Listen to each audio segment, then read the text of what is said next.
Vamos a empezar a usar este mecanismo de LinkedIn Live para emitir algunas ideas. Esta emisión es una primera emisión, es una emisión de prueba, y consideré que un tema que podíamos lograr discutir era el tema de los errores fatales del negociador. Todos los negociadores tenemos problemas, tenemos errores, y conocer los errores sería importante. Si nosotros queremos mejorar a alguien, pues tenemos dos posibilidades, y es concentrarnos en las habilidades, las cosas que hace bien, o concentrarnos en lo que hace mal. Es mucho más efectivo concentrarse en donde nos equivocamos, o sea, dónde nos equivocamos. Yo les voy a mostrar dónde nos equivocamos normalmente, o sea, que yo he hecho casi que un análisis de la etiología de los errores del negociador. ¿Dónde hay que concentrarse? Miremos entonces dónde nos debemos concentrar. Esta es una primera transmisión y me agrada que ya haya gente con unos segundos de haber empezado, que haya gente interesada. Voy a estar hablando mucho en estos espacios, que van a ser cortos, no van a ser muy largos, porque sé que el tiempo es muy importante para todos nosotros, pero sí voy a dedicarme al tema de negociación, que es mi vida, y temas relacionados como la estrategia, la parte creativa, la toma de decisiones, y también al de historias, que he considerado que si les entrego historias a las personas, podrían aprender mucho más con historias. Entonces veamos cuáles son los errores. El error número uno del negociador, sin lugar a duda, el error número uno es temor al conflicto. Temor al conflicto es el causante de la mayoría de la pérdida de las relaciones, de la pérdida de la rentabilidad, de la pérdida de los negocios. ¿Por qué tenemos temor al conflicto? Eso es una cosa que viene desde los neandertales, o sea, de la estructura del cerebro. El cerebro son tres cerebros realmente. Son tres cerebros que son como las matriuscas, las muñecas rusas. Hay uno que está aquí, que es el reptil, se llama el cerebro viejo, y ahí está toda la supervivencia. Aquí está el que está pendiente que no nos vaya a pasar nada. Luego el límbico, que es el cerebro de, digamos, relativa juventud, donde están también parte de las emociones. O sea, en el límbico y en el reptil están las emociones, y todo eso se llama primal, esos dos se llaman primal. Y después el neocórtex, donde está la parte pues del raciocinio. Pero en el reptil o primal, ahí está el miedo. Un neandertal sabía que si lo rechazaban, eso era equivalente a morirse. Porque solo, si estaba fuera de la tribu, solo no podía alimentarse. Solo no podía defenderse de las fieras. Solo no podría protegerse de los climas. Entonces nosotros tenemos un temor enorme al rechazo. Hay temores al rechazo, temores a equivocarnos, temores al futuro incierto. Hay toda una teoría de los temores. Ese tema lo he ido desarrollando en los últimos tiempos y le he puesto mucho cuidado por una razón especial. Los científicos dicen que el sentimiento más fuerte del ser humano es el miedo. Desde que yo empecé a leer sobre eso, ya en las negociaciones, yo identifico cuáles son los miedos del otro. O sea, ¿qué miedo a qué? ¿Tiene miedo a qué? Pues entendiendo los miedos, yo ya puedo descifrar lo que la otra gente está pensando. Porque los miedos son los que nos ayudan, o que los causantes de que hagamos cosas, o los causantes de que no hagamos cosas.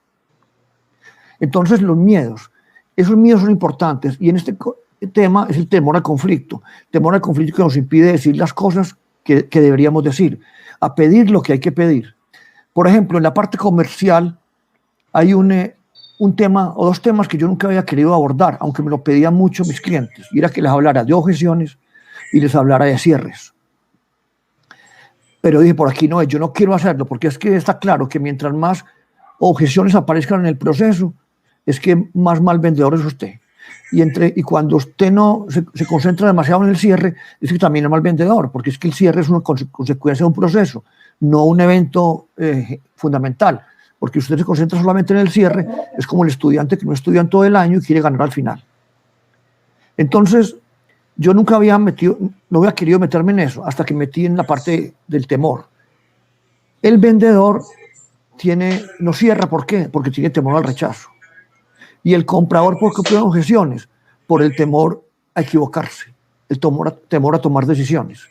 Entonces, temor al conflicto es el error número 1 del negociador. Para entender qué es temor al conflicto, yo voy a plantearles una pequeña definición de estrés. Estrés es igual a metas menos capacidades. Usted estará estresado cuando esta es la meta y esta es la capacidad. O sea, tiene meta y capacidad. Si la meta es más arriba de la capacidad, hay estrés. Si fuera al contrario, no habría estrés.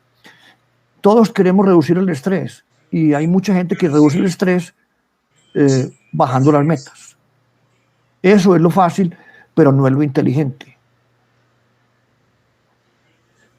El hecho es que la mejor forma de reducir el estrés es aumentando las capacidades. Es una cosa un poco más demorada, pero más efectiva. El temor al conflicto reducido a través de bajar las metas es una solución coyuntural, pero si mejoramos las capacidades es una solución estructural. Pues entonces ese error es el número 1. Vamos a mirar un segundo error. Mala planeación de la negociación. Mala planeación de la negociación. ¿Y por qué no planeamos bien la negociación? Por una razón.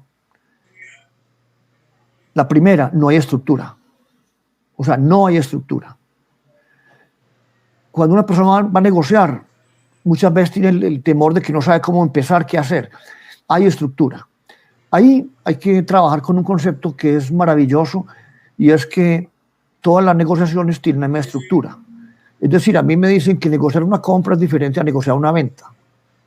Y que es diferente a negociar con el jefe, o con el sindicato, o con la comunidad, con el terrorista, o con la pareja. Pues realmente no es así. Esta mano con estos huesos, o sea, estos huesos y esta carne es la negociación de compras. Los mismos huesos con otra carne de ventas, con otra carne con el jefe, con otra carne con la comunidad, con el terrorista, con la comunidad o con la pareja. Realmente, ¿qué es lo que cambia en cada negociación? Lo que cambia en cada negociación realmente es la carne. A la carne démosle un nombre técnico que es el contexto. ¿Y qué permanece constante? Los huesos. Los huesos es la estructura, el nombre técnico. Toda negociación tiene la misma estructura.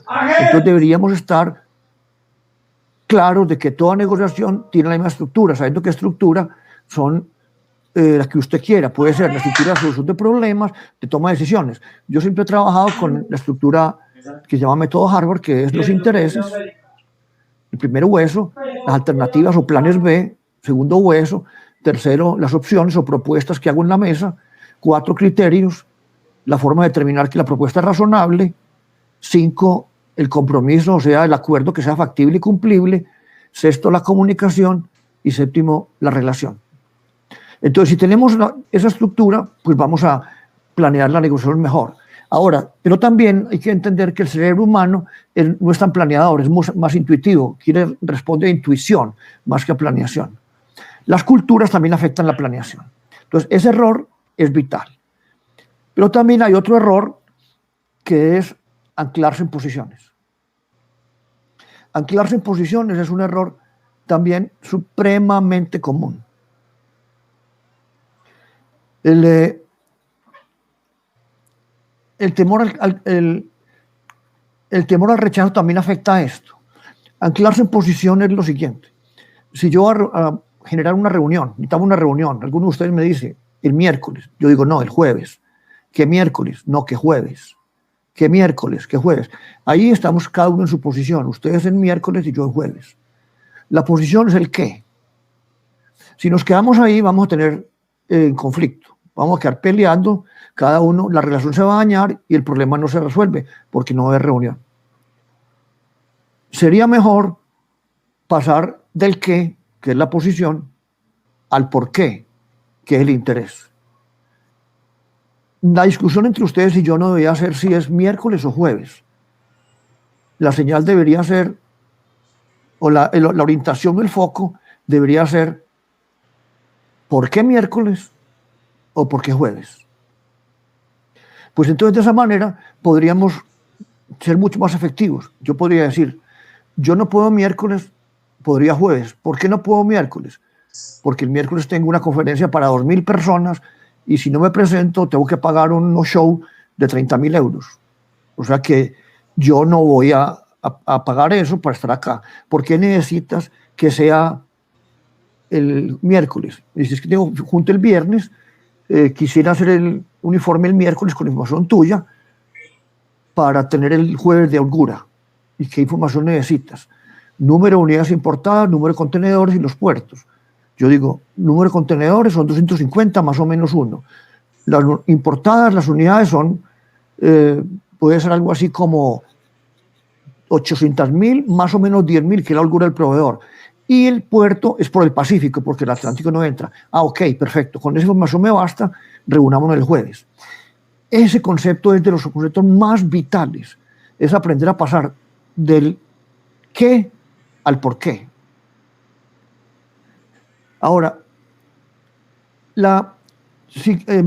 Diego me pregunta que qué bibliografía. Pues yo creo que se deben aproximar, pues voy a citar primero bibliografía de otra gente. Aunque tengo como más de 10 libros escritos sobre el tema, pero consideraría que la bibliografía deberían unirse a uno que se llama Getting Ready to Negotiate. O sea, en Harvard hay unos temas, unos libros que fueron como una serie, una saga, y el primero fue Getting to Yes. Getting to Yes es el original, Getting to Yes. El segundo es Getting Past No, o sea, cómo superar el no, también fue traducido. El otro, Getting Together. Y el otro, que es para las relaciones, y el otro se llama Getting Ready to Negotiate, que es esos elementos, pero para la planeación. Entonces, podían entrar alguno de esos que posiblemente les da una información. Si quieren entrar un complementario, me gustaría que vieran uno que se llama 3D Negotiation, que fue traducido en español como la negociación tridimensional. Ahí podían entender algo, que ese es un aporte interesante. Yo, con todo respeto, siempre mencionaba que la gente de Harvard estaba un poco equivocada frente a la aproximación, que se concentraba demasiado en la mesa de negociación. Mucha gente me criticaba, pero después lo interesante, ellos mismos dijeron, estamos equivocados, estamos muy concentrados solamente en la mesa de negociación. Entonces fue cuando desarrollaron lo que eran las tres dimensiones. La primera dimensión es la mesa de negociación, la segunda dimensión es la mesa de diseño, donde hacemos el diseño, que la analogía es como la mesa del diseño del diseñador, y la tercera, que está más atrás, que es la mesa de estrategia, que la analogía son los militares que están en el cuarto de guerra, en el war room, que están planeando las batallas. O sea, por aquí entran los misiles, por aquí entra la caballería, por aquí entra esto, la infantería, o sea, diferentes negociaciones. En la negociación, la estrategia son las diferentes negociaciones que se van a hacer. El hecho es entonces que deberíamos tener unas bibliografías que nos pueden ayudar. El siguiente error de anclarse en posiciones, eso ya cambiar de posiciones, de posición de intereses, se llama cambio de marco, y es algo, yo no quiero ser simplificador, pero posiblemente es de los conceptos más importantes que uno tiene que tener como negociador. O sea, así como digo, que de lo más importante es perfilar al otro, o sea, saber con quién estoy negociando. O sea, concentrarnos ahí, casi que es hablando con términos de estrategia, un factor clave de éxito. Si lo hacemos bien, casi que garantizamos el éxito. Yo uso mucho el concepto de perfilar, que lo tomé prestado del FBI, de películas como The Blacklist, Criminal Minds o de Mindhunter. O sea, usted lo que tiene que hacer es primero saber quién es esa persona. Yo tomé dos conceptos prestados del FBI, que es perfilar, y segundo, retrato hablado. Mientras más veces hable con una persona, oyéndolo, yo puedo ir haciendo el retrato hablado. Yo puedo ir sabiendo quién es la persona. Entonces, ahí es muy interesante concentrarse en perfilar y no anclarse en posiciones. Ahora, pero también sería importante este otro, que aquí nos podemos equivocar mucho. Nos podemos equivocar mucho. Y es no saber manejar el valor. Hablemos un minutico de valor. O sea, yo estoy enamorado del concepto de valor. El valor es una cosa fundamental en la organización, en la vida. Otro gol. O sea, valor es, yo lo voy a definir con mi definición, valor es la diferencia entre la salida y la entrada. Si yo hablo con ustedes, los que estamos acá, yo empecé a las 11:30 a hacer esta emisión. Supongamos que termine en 10 minutos. En 5 o 10 minutos termine. Si al final ustedes están mejor que al comienzo, yo agrego valor. Si están peor, destruyo valor. Toda persona debe agregar valor. Absolutamente toda persona debe agregar valor. Toda función debe agregar valor. Toda función debe agregar valor. Si yo llego a la oficina del financiero y estoy aquí, y cuando me voy de ahí, estoy acá, mejor dicho, esa persona me agregó valor. Pero si llegué a este lado y llegué acá, me destruyó valor. Todo el mundo tiene que agregar valor. Es más, lo que no agrega valor no debe existir. Entonces, valor es algo muy importante. En negociación hay una analogía, una metáfora que es el pastel, el pie, o depende del país, que veo que aquí también hay amigos míos de Portugal, el bolo. Yo creo que entra Caracas porque se queda ahí muy O sea, hay dos procesos, captura de valor y creación de valor. Obviamente, primero la creación de que el pastel crezca y después tomar la tajada. Pues resulta que es importantísimo ser bueno en los dos. Hay gente que es muy buena creando el pastel, o sea, mostrando todos los beneficios. Pero cuando va a cobrar, o sea, la tajada, o en Portugal, pues la fatía, o en inglés slice, porque también tengo personas que manejan el inglés aquí, entonces sacarlo acá, esa parte que sacamos es la captura de valor. Hay que ser bueno en esto y también en esto. Hay gente que solamente se preocupa por tomar la tajada, no hace nada porque el pastel crezca, no hace nada para que el negocio sea mayor. Si nosotros pudiéramos ser muy buenos creando y capturando, haríamos una mejor negociación. Hay gente que, repito, solamente se preocupa por la captura. Hace 20 años, algo así, fui contratado por unos almacenes, unos comerciales, negocios comerciales. ¿Cuál era mi filosofía? Y decía, hombre, miren al proveedor como el asociado, como el socio estratégico. ¿Cómo eran las conversaciones? Para crecer el pastel. Era más o menos así. Nosotros vendemos del producto suyo, decía pues el comprador, $1 millón mensual. Y nos ganamos el 12%. ¿Qué podríamos hacer? ¿Qué podríamos hacer entre los dos para no vender 1 millón, sino vender 2 millones? Y estaríamos dispuestos incluso a bajar la rentabilidad nuestra del 12 al 10. Ahí está buscando es crecer el pastel y necesita colaboración y acción conjunta. Hubo cambio de accionistas y ya cambió la filosofía de mirar la vida. ¿Cómo se miraba? Y era, nosotros vendemos $1 millón de ustedes. $1 millón de dólares. Nos ganamos el 12. La directiva nos dice que es inadmisible. Necesitamos el 15%. O sea que necesitamos que suban 3%. Y si no nos suben 3%, terminamos la relación comercial. O sea, ahí era solamente tomar la tajada. No se preocupaba nada por crecer el pastel. Para crecer el pastel se necesita colaboración e inteligencia. Y para capturar la tajada solamente requiere poder, no más.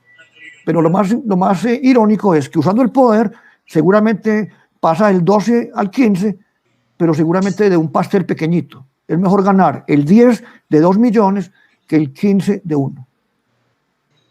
Lo que quiero decir que estos errores hay que ponerles mucho cuidado, porque debemos trabajar. Seguramente hay muchos más errores, pero estos son los 4 que son fatales.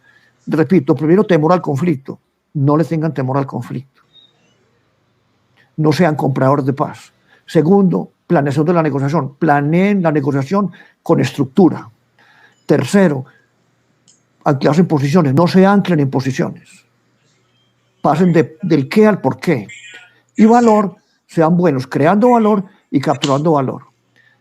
Esta es la primera vez que entro aquí a transmitir en vivo, aprovechando pues la autorización que me dio LinkedIn, y estoy aprendiendo, seguramente por ahora estoy con StreamYard, en el camino seguramente iré modificando las herramientas, pero les quiero agradecer que hayan entrado a la velocidad pues que entraron, porque simplemente no había visto, simplemente yo entré a hablar y ustedes estuvieron aquí, les agradezco muchísimo. Voy a empezar a ver si puedo hacer las citaciones para que la gente se dé cuenta un poco cuándo va a ser los temas, qué tema y cuándo.